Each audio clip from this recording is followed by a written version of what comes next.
It was nearly Christmas. Annie and Clarabel were packed full of people and parcels. Thomas was having very hard work. Come on, he puffed.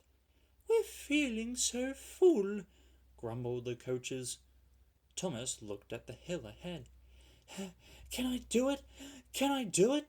He puffed anxiously. Suddenly, he saw a handkerchief waving from a cottage window. He felt better at once. Yes, I can. Yes, I can. He puffed bravely. He pulled his hardest and was soon through the tunnel and resting in the station. That was Mrs. Kindley who waved to you, Thomas, his driver told him. She has to stay in bed all day. Poor lady, said Thomas. I am sorry for her. Engines have heavy loads at Christmas time, but Thomas and Toby didn't mind the hard work when they saw Mrs. Kindley waving. But then it began to rain. It rained for days and days. Thomas did not like it, nor did his driver. Off we go, Thomas, he would say. Pull hard and get home quickly. Mrs. Kindley won't wave today. But whether she waved or not, they always whistled when they passed the little lonely cottage. Its white walls stood out against the dark background of the hills. Hello! Exclaimed Thomas's fireman one day. Look at that! The driver came across the cab. Something's wrong there, he said. Hanging, flapping and bedraggled from a window of the cottage was something that looked like a large red flag.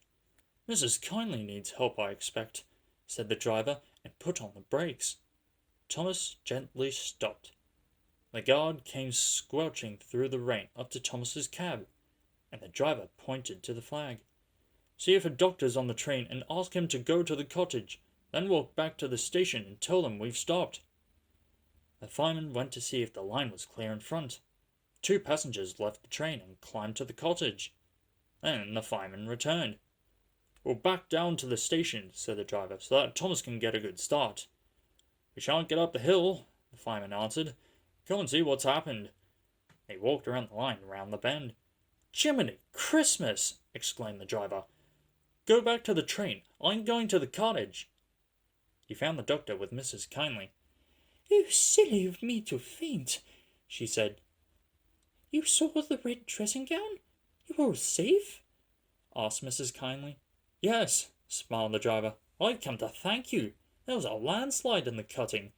Doctor and Mrs. Kindley saw it from her window and stopped us.